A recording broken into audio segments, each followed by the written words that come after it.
Welcome to the Afghanistan Project podcast, where we delve into some of the most pressing concerns facing the people of Afghanistan, highlight individuals from around the world and across the political spectrum who have stepped up to render assistance to our Afghan allies, and raise the voices of the many people who have been endangered by the Taliban's oppressive rule. I'm Beth Bailey, here with my co-host Michael Cook. Today we're excited to be speaking with an absolute dynamo in the world of disaster relief. Amy Sins is a graduate of Loyola University, a chef and the owner of Langlois, a traveling culinary showcase in New Orleans. Amy's also a motivational speaker, an award-winning author, and the executive director and founder of Fill the Needs, a nonprofit organization that mobilizes to respond during the first 2 weeks of devastating natural and man-made disasters.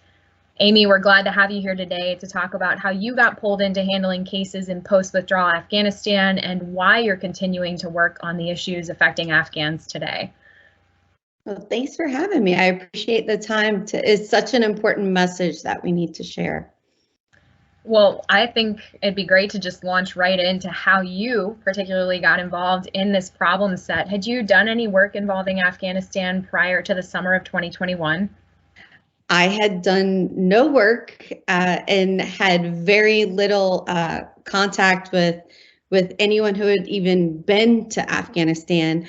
And a neighbor of mine hosted a group in 2019 of Afghans who were here for a program to discuss corruption in government and try to minimize corruption in government in Afghanistan.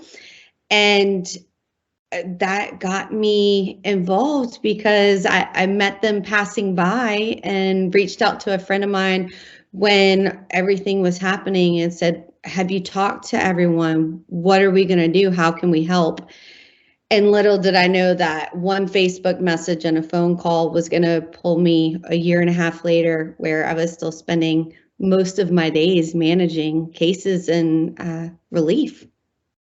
Oh, that's incredible. So you got started during the withdrawal, correct? What day did you start on that process? I want to say it was like August 14th-ish when we started sending messages and found out that some of my neighbors' contacts were still stuck and were stuck and were trying to figure out how to maneuver out. And I started calling the State Department and started calling people to say, how do we get a visa? How do we get people on a plane? How do we get them in the airport?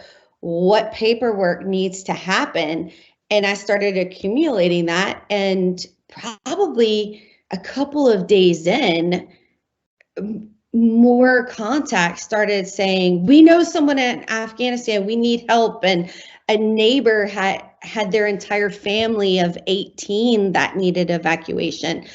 And next thing you know, I don't think I slept for about 3 weeks and lived at my computer in hours that other people were sleeping and managing evacuations and paperwork and government bureaucracy and fear and managing the stories and the phone calls. I never could have imagined just, a girl from New Orleans who likes to cook a lot of gumbo was going to be someone else's lifeline. What kinds of things were happening at that time for the Afghans who were stuck there at the airport?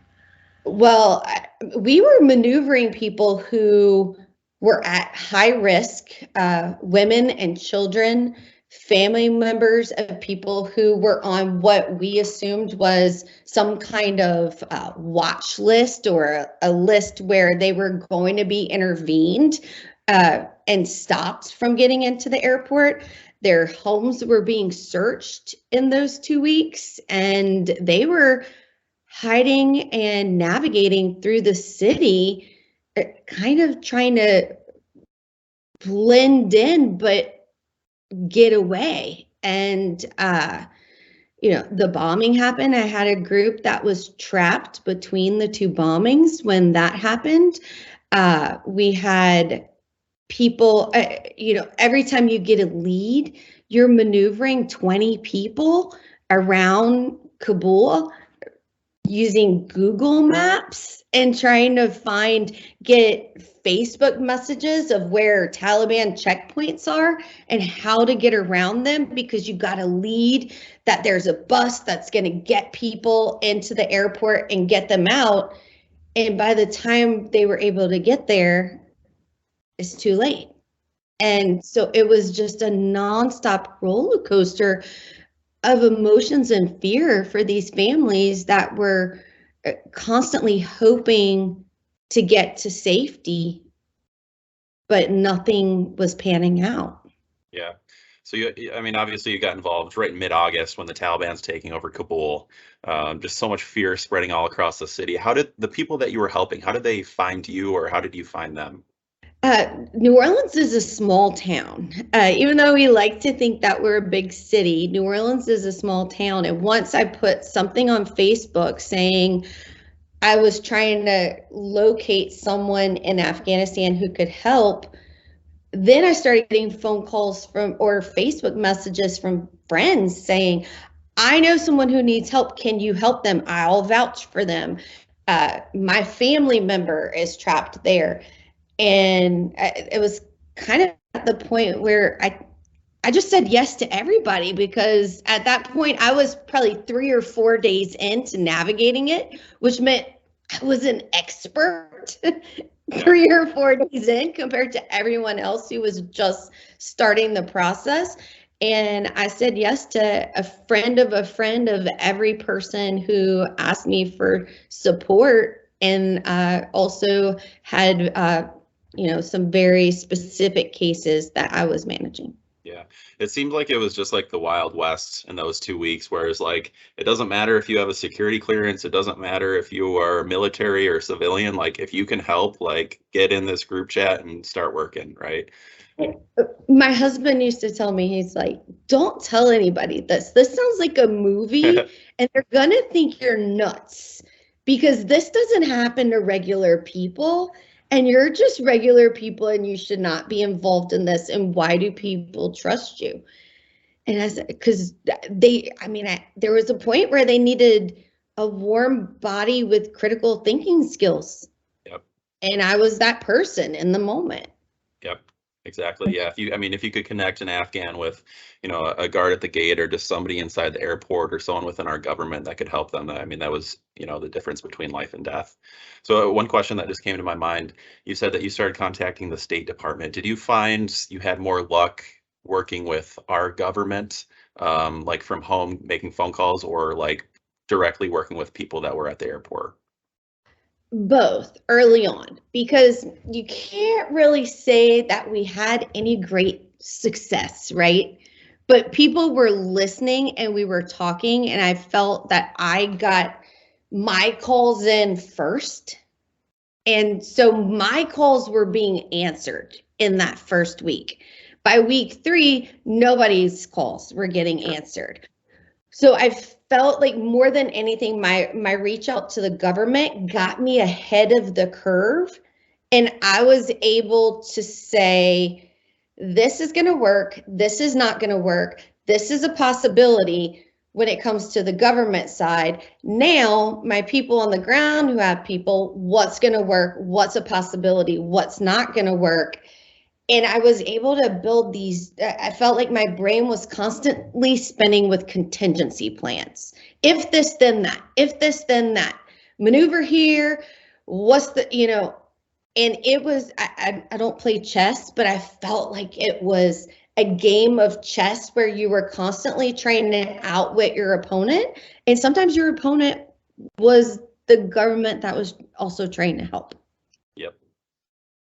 I've felt that way on many occasions myself when I'm trying to get any kinds of answers from the government about what's happening right now, in fact. So how did this compare with your disaster relief efforts back in the US? Like, if you had to compare the two, what would you say? Yeah. Disasters are very similar no matter what the disaster is. I run into the same problems almost in the exact time frames. The first 3 days, total chaos. No one knows what's happening. Communication is terrible. And if you don't have boots on the ground, nothing is getting accomplished, right? So the key is to find those boots on the ground and to get the information. But miscommunication, lack of communication, same thing. People in stressful situations make rash and emotional decisions. Same thing. Government sometimes helps and sometimes doesn't, right? Bureaucracy, paperwork, follow the process, knowing that the process is just a way that slows you down. It was so similar. I was shocked at how well our methods of responding to floods and hurricanes translated in this disaster zone, except for I had never dealt with guns and knives and people potentially on murder lists. And that was very difficult for me to absorb, that not only were we helping and responding, but strangers' lives were in our hands and there was no support system to hand off to. Exactly. And that's what you're so used to doing is you go into these disasters, correct me if I'm wrong, and you're there for 2 weeks and then you have an authority that you can pass this off to. But were you able to do that at all in Afghanistan? No, and we still can't. And that's what's so challenging about this is, I get in, get out, I support whatever network is set in place, and we continue to help with the long-term recovery. We're still in an acute disaster phase. Some people are starting to move on to a rebuilding phase, but overall, it's an acute disaster phase, and there is no trustworthy organization from a government perspective or an NGO that has the capacity. There are lots of trustworthy nonprofits, but they're as overwhelmed as we are that they can't take on the additional cases. And even if they could, like we still, even if they have the capacity, we still need the government's approval for every single person that's coming in. And obviously that, process is going way slower than it should be. Yeah. Exactly. In our first episode, Michael and I talked to Jeff Fanouf at the No One Left Behind, and he was talking about the issues facing our Afghan allies who are special immigrant visa applicants. But you're dealing with people who are from a different pool of candidates to come here that's also having a huge number of issues, and we don't talk about them as much. And those are the priority 1 and priority 2 applicants to the U.S. Refugee Admissions Program. Could you tell us, for those of our listeners who maybe aren't familiar with that, what the P1 and P2 processes are, who qualifies for that kind of a referral, and maybe what the applicants were supposed to expect from the program and if that's come to fruition or not? Yeah, so early on, that's what I was really tracking down was P1, P2 programs with the State Department. And P1 were people who are known to the U.S. government. Maybe they worked in the U.S. Embassy. They worked directly with the U.S. government. They had some kind of relationship that a U.S. government office or agency kind of vouches for you and fills out the paperwork. P2 is people who are at risk, who are usually associated with, say, nonprofit organizations, or they don't necessarily qualify for SIV or P1, but they have a very strong relationship with an organization who can potentially refer them to the U.S. government.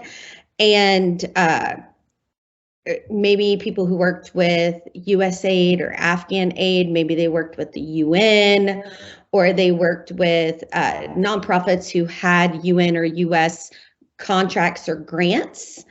And those were the P2s. And one of the things that I learned really quickly is that those were fairly new designations, right? Those are new and really only with Afghanistan. Before that, P1 was for like rock stars and, famous sports players and things that were coming to the US. And I would call embassies and say, hey, Albania, or hey, whatever, are you processing P1s if I can get someone there? And they'd say, you have celebrities? And I'm like, no, P1. And it wasn't until I really started learning the process that I realized we were not even talking about the same type of application early on, because not everyone who worked with the US government had learned the process or knew what was happening with P1s and P2s. So with P1 and P2, is there supposed to be a path to the United States? So it is not a visa pathway. And I think that is where a lot of times people get confused. Like SIV is a visa pathway. P1 and P2 is a refugee pathway, right? So you are referred, and then you must, follow the refugee process. Once you get here, it's not a path to a green card or a path to a visa. Sure. It's a path to safety. Sure. And it's usually, a couple of years that you're able to get to safety so you can work through your process. And I think that was the biggest challenge, is so many people thought that P1, P2 meant I'm going to America and I'm going to get a visa and I can be American. And honestly, I thought the same thing early on. It just was very, very unclear for so many people. Yeah. I mean, I know I've applied a few families for P1. None of them have made it out of Afghanistan. I know that some P1, P2 families have made it out of Afghanistan. Have any that you know of made it to the U.S. so far? So I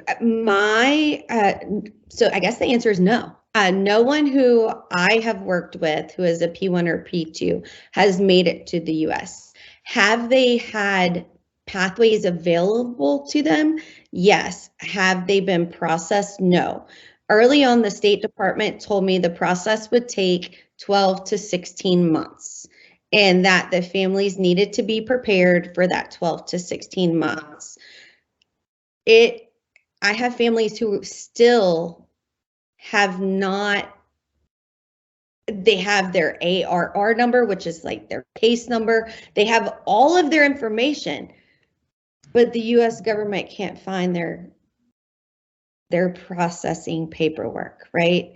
Yeah. They haven't been given the latest form that's automated. No one knows if the person from the State Department or the US Embassy ever finished filling out the paperwork after they applied for the initial part. And now these families are at the mercy of whomever initially submitted their paperwork, and they're a year and a half almost in, and they're not even really at day one of that 12 to 16 month until they're officially in the system. And I think one thing to talk about really quickly involving this is I've talked to a lot of P1 and P2s, and when you say, oh, employees of the US, nonprofit employees, people might think, oh, these people aren't at huge risk. In Afghanistan, they are at a tremendous risk because the Taliban aren't just angry if you worked as a translator with the US military. They're angry about anyone who tried to bring democracy to Afghanistan, whether that was through empowering women with NGOs, whether that was by working at the US Embassy or at any other country's embassy. All of these things that we might think of as just benign activities are not benign. And I'm sure you've seen in some of your families what the Taliban has done to try to silence or try to get after those employees. Could you tell us, have you seen any events like that happen to the people that you're protecting? Yes. I mean, we've had kids who have witnessed their uncles beaten in their home in order to extract information to find other family members who are, on a list, I guess.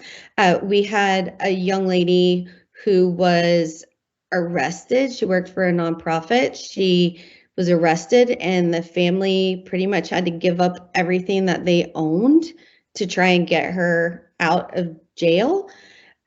We've had people go missing. Family members of people go missing. And many of these people are either of religious minorities or human rights defenders. And they're not necessarily liked by the current people in charge, right? Because they're on the side of right. Yeah, and it's like it's not like the Taliban doesn't know who these people are, right? Like the Taliban knows who worked at the embassy. The Taliban knows who worked with the U.S. government.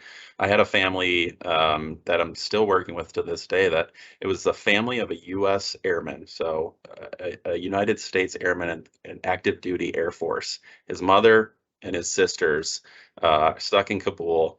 The Taliban comes into Kabul. They start asking all the neighbors who worked with the U.S. forces, and they get outed, and they're shot. Their house gets all shot up, and now they're, sitting in a safe house still to this day, and the government's not doing anything for them. So the Taliban knows who these people are, so they're severely at risk.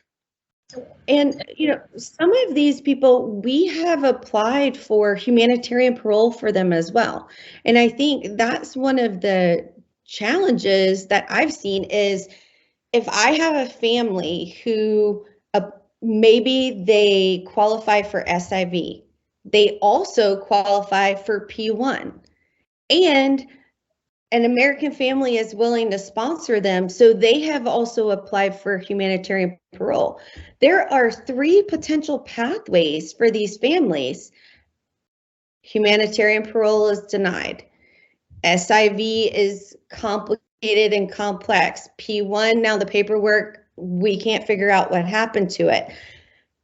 This is clogging down the system as well, because when you're desperate, I'm not putting all my eggs in one basket and only applying for SIV if I have support systems or possibilities. And no one is cross-referencing cases that are being processed across 3 different pathways where we could prioritize those, knowing that they're known to the U.S. government, they're human rights defenders, they have a support system in the United States, and someone is willing to care for them and take care of them and get them to the country and manage their case. But it's just lost in the abyss of government bureaucracy. Well, and I think it's important to talk to you a bit about what humanitarian parole is and what, as of July, there were 68,000 Afghans who had applied for humanitarian parole. And of those cases, only 8,000 had been processed. And of those, only 123 had been approved.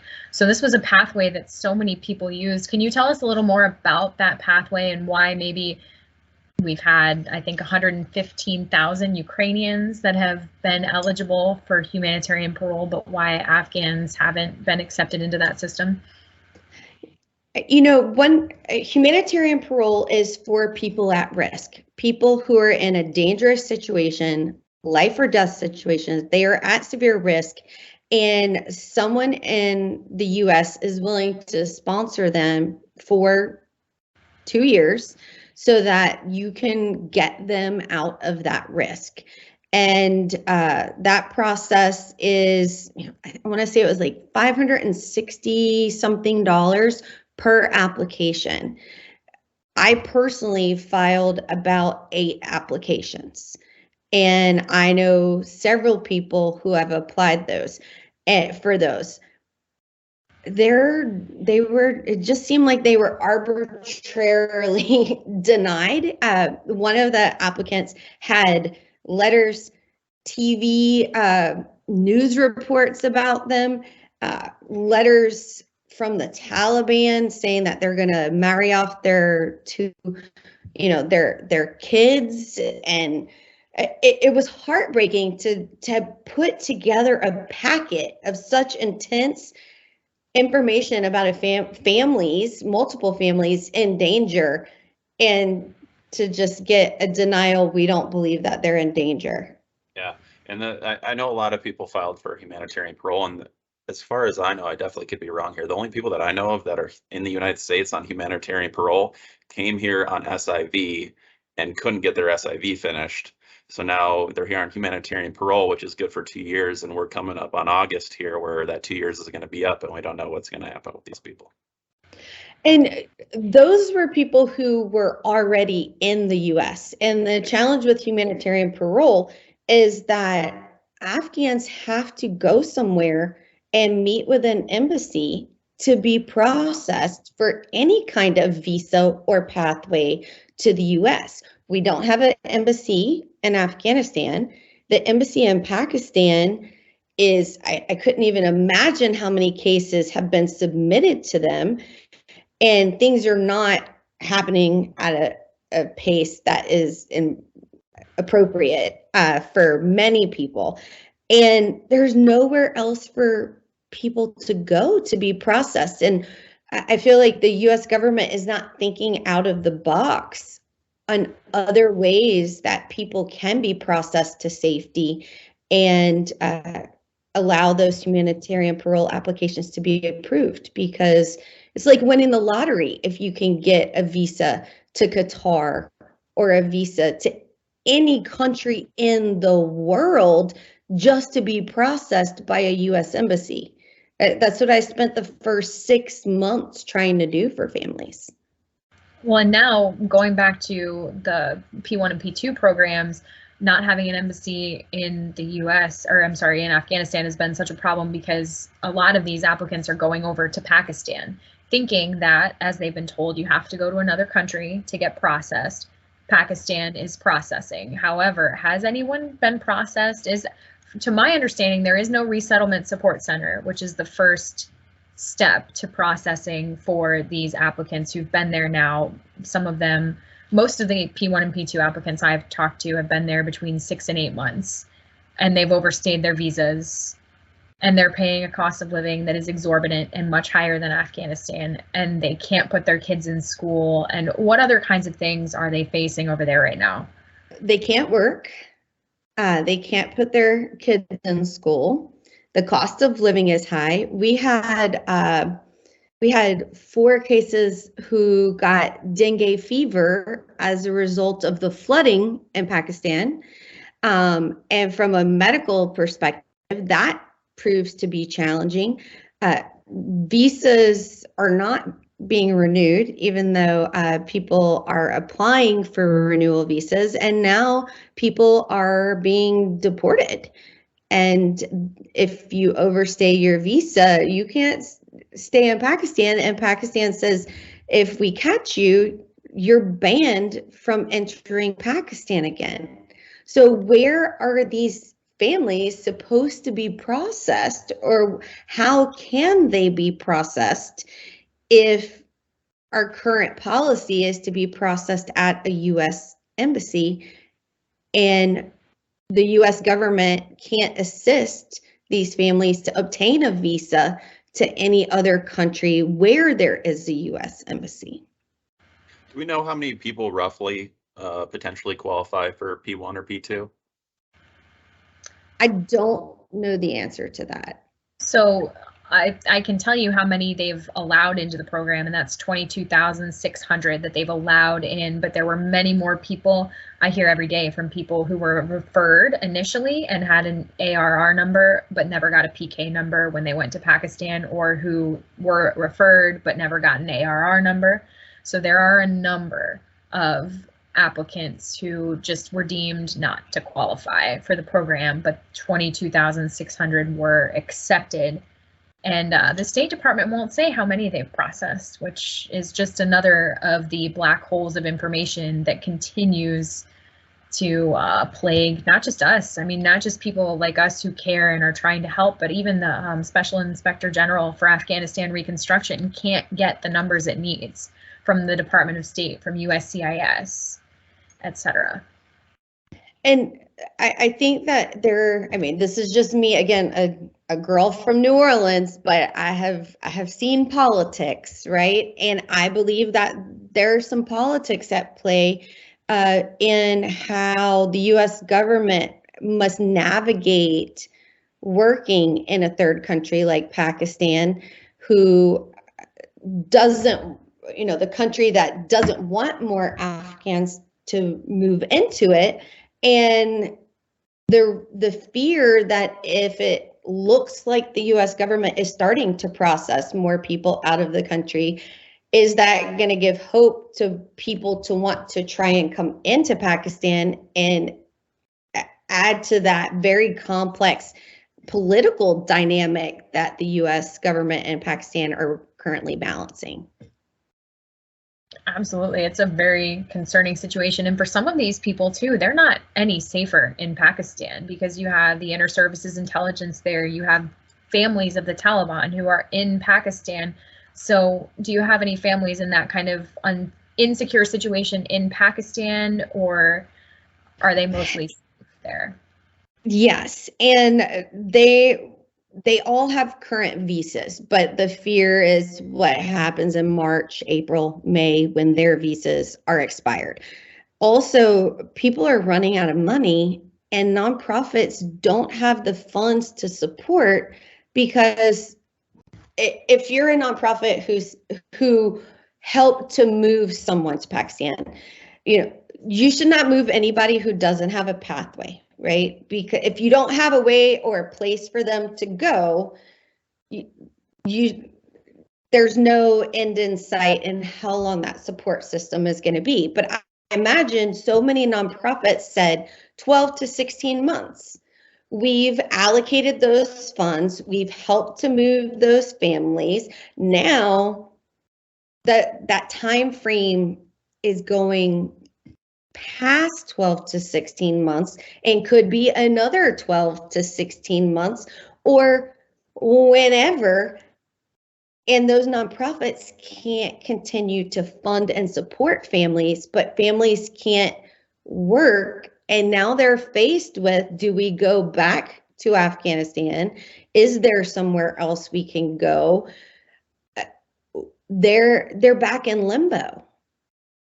Absolutely. It's a very expensive process. I've seen a lot of nonprofits go under and not be able to support their caseloads or not be able to take on more just because of the incredible expense of keeping someone in Pakistan or in Afghanistan and with food and warming materials for so long. So it's very disconcerting. And yet amidst all of these things that are already problematic with SIV, with P1, P2, with humanitarian parole, the State Department just announced a new resettlement initiative, which was the Welcome Corps. Already it's been widely ridiculed because it's just another thing. We aren't doing what we said we were going to do, so let's add this new thing. Can you tell us a little bit about what the Welcome Corps is and whether you think it has any shot at helping our Afghan allies make it to the U.S.? Personally, I don't have a ton of confidence that it is the answer to the prayers of many Afghans. I think it's going to help refugees from other countries, particularly the initial plan for refugees from Africa. Absolutely. Is that great? Absolutely. But to be told we're going to consider opening it up to Afghans in 6 months and people might be able to submit someone.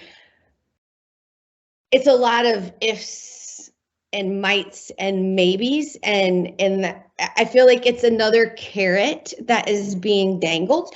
And what people are not realizing is that clearly the U.S. government has discretion to build, change, and fix programs. The U.S. government has launched the program for Ukrainian refugees. They've launched the program for Venezuelan refugees. Now there's the Welcome Corps program. There's government will for those programs. Does not appear to be government will for programs for Afghans, because if you can start new programs, why are we not fixing existing programs? Why are we not having humanitarian parole for Afghans? Why are we not offering changes to the P1 and P2 program, when clearly the government has the authority to do that if they have the discretion to make new programs like the Welcome Corps. But there's no program that has been offered that they have the power to do for Afghans. It's a very unsettling reality right now. And I think to end out this episode, I want to bring out some hope, because I think a lot of our listeners are going to be Afghans who right now are feeling really hopeless. And so do you have any positive stories of being able to help families get out of Afghanistan and get to safety in the last 17 months? 18 months? We've had families who have made it through Pakistan, and they have been able to get flights to other countries and visas to other countries. We've had families who were separated and were reunited and are now resettled in across Europe, multiple countries across Europe. And what really gives me hope as a case manager is when I talk to other case managers, because for me, I'm going to celebrate every single success. And if that success is getting a visa to go to Pakistan, that's the first step. Getting accepted to a U.S. university, that's the first step. Applying for a job with a critical skills list in Ireland or the UK or even South America, different countries in South America.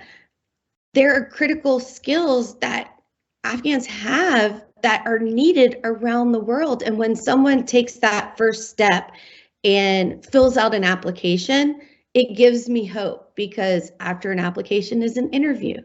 After an interview is a visa. After a visa is a flight. And we have to look at the big picture, and we have to look not just immediately, but 3, 5, and 10 years down the road. And, this kind of chokes me up a little bit, but I feel like we have helped generations when you see that people have been able to get to safety. And now these little girls can go to school and they can grow up and get married and have families. And you go, wow, the hope that strangers who had no clue what they were doing could provide to other strangers is just, it renews my faith in the world and in humanity, that these kinds of things can happen, and that there are so many people intensely committed to this still, and people who will not quit and who are relentless and will not give up on the families that they've made a commitment to, because, it's our family now. And so many of those people that are helping, they're not, like I said, they're not military, they're not DOD, they're just normal civilians that just, saw something wrong in the world and wanted to step up and help, just like yourself. So, we thank you so much for doing everything that you've done for the Afghan people. It's really incredible. And I was going to say the same thing. I mean, this is doing the work that I've been able to do, just writing about all of these amazing Afghans who are in struggle right now, and connecting with different American volunteers and volunteers from throughout the world. It's a very heavy problem set. It's not easy. It takes it out of you, but everyone who does it is so full of hope and so filled with, like you said, celebrating those tiny wins and being really excited. It's a very unique thing to be able to be involved in. So what would you say to somebody who maybe wants to get involved but feels like they don't understand Afghanistan, or maybe you had not been involved and now here you are and you're this incredible advocate and somebody who's made so much difference? So what would you say to somebody who's listening right now who's kind of teetering on the fence of, should I do this or shouldn't I? Yeah, there are so many opportunities to help, and everyone has different skills. We all have our own set of superpowers. Maybe you're a therapist, and you want to help offer support for families or case managers who need to get a lot of this in processing out there and to really talk through it. Maybe you work at a university and you realize your university could provide an opportunity for Afghans to study. You can champion that. Maybe you work at a company that has a critical needs list and you can spearhead a project for your company to reach out and try and hire people who are seeking safety. Anything that you're good at, I promise you can use to help a nonprofit. I have a lady that she'll call me and she says, "Do you just need me to run and get donuts for the team? Do y'all just need somebody to, do you want to borrow my Hulu or my Netflix so y'all can just have a movie night and decompress?" There's so many opportunities to use your everyday skills, what you're good at, and what you're passionate for to make a difference. Reach out, look for organizations in your area that are helping with Afghan resettlement or evacuations and relocations, and see what they need. And I guarantee you they'll be happy to have the help. Yeah. And on our podcast, we're going to be talking to a whole bunch of different NGOs and nonprofits that are working with Afghanistan. So hopefully our listeners will connect with one of them and, either want to donate their time or money or even just a like or share on their Instagram. So where can people find you guys, Amy? Sure. We're at filltheneeds.org. And you can go there. You can make donations. You can follow us also on Facebook at filltheneeds.org, where you can see our projects, what we're doing, photos, and kind of follow along. We'll also post if there's opportunities for volunteerism or support. We'll post it there. So. Great. And we'll add those to the show notes too for anyone who wants to be able to just click on those links. Would you have any parting words for Afghans who are still living with so much uncertainty right now? My heart goes out to you. I cannot imagine how difficult the last year and a half have been. But one thing I have learned is that that Afghan people are incredible and they're resilient and never give up, never stop fighting, and keep pushing forward to that goal, and know that we've all learned it doesn't happen overnight. Make sure you take care of yourself, your family, your mental health, and celebrate every little win you can so that you can stay positive and think positive, because that is what's going to help through those tough times. Amy, I can't thank you enough for all of the things you've given us to think about and the work that you've done to make such an incredible change. I hope that your story inspires other people to kind of take up that mantle and use their skills and resources to help the people around them, even if they're not particularly, this can be applied to so many different people in need right now. At the Afghanistan Project, we always like to close out our episodes by giving voice to the people of Afghanistan about what they've been going through during almost 2 decades of war and now under Taliban rule. So today we're sharing the story of an Afghan woman who we're calling Arizo to protect her identity. She was active in the promotion of women's affairs prior to the Taliban takeover of Afghanistan, and because of the nature of her work, she qualified for a P2 referral to the U.S. Refugee Admissions Program. Although she's waited in Pakistan for her application to be processed since about July of this year, she still hasn't been interviewed and her visa has now expired. So this is Arizo's story in her words. Hi, Beth and Michael. I'm a graduate of English Literature from Herat University with a 1-year diploma from the Institute for Leadership Development. I've always had a passion to work for my people. I worked for U.S. embassy-funded projects and women empowerment organizations as a women's rights activist. I worked extremely hard to encourage girls to join our activities and become successful members of society. I had various programs in the media, and I was completely exposed on social media so that I was recognized by the majority of Herat province residents. In 2017, my family and I got warnings from extremists saying that if I continued to work, they would kill me or any member of my family. During those tough times, we went to India and stayed for 1 year. The economic situation was difficult. I did not have any job there to support my family. We decided to move back to Afghanistan. When I returned to Afghanistan, I started working at a center where I conducted seminars on women's rights, human rights, protection from sexual exploitation and abuse, and other gender-related issues. Later, I worked for a group that empowers women and youth. Through that work, I was involved with many women's victim cases and directly was in touch with the Departments of Women Affairs, Human Rights, and Judicial Law. I was the voice of women who suffered inside their homes with no one to hear them. I started different campaigns for women's rights, and I went to internally displaced person and returnee colonies to inform people there about their rights. Once again, I received many warnings to stop, but I struggled and continued. I conducted interviews and sat as a panel member in different programs with the United Nations. These were broadcast internationally and through many local radio stations to raise the voice of Afghan women. Unfortunately, when Afghanistan collapsed and the Taliban got power, they started to find people who were against their ideology and who worked in national or international organizations. They started to find and punish women like me who were working and exposing their photos. They even tortured some of those ladies.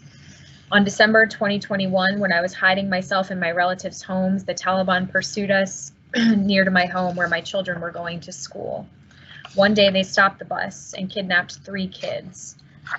But they couldn't recognize my 10-year-old son among them. He had hidden himself under one of the chairs and saved his life. Since none of my family members were secure in Afghanistan, we were in danger, and Taliban were searching to find me or any member of my family, we decided to leave the country and find a secure place to survive. We came to Pakistan, but still in Pakistan, I fear being found by the Taliban. And that is Arizo's story, which is very difficult to hear. We're really appreciative to Arizo for letting us share that story with our listeners, and for any Afghans who would like to tell their story and have it considered for a future episode, please send us a letter with as much detail as you'd like to share, and let us know whether you'd prefer for us to come up with an anonymous kind of name for you. You can send that correspondence to our show address, which is the Afghanistan Project Podcast at gmail.com. Along with the other links to Amy's organization. You'll find that in our show notes. So once again, we want to thank you, Amy, for joining us tonight. And we want to thank all our listeners for sharing their time and supporting the people of Afghanistan. Tasha Kaur, and we hope to see you again soon.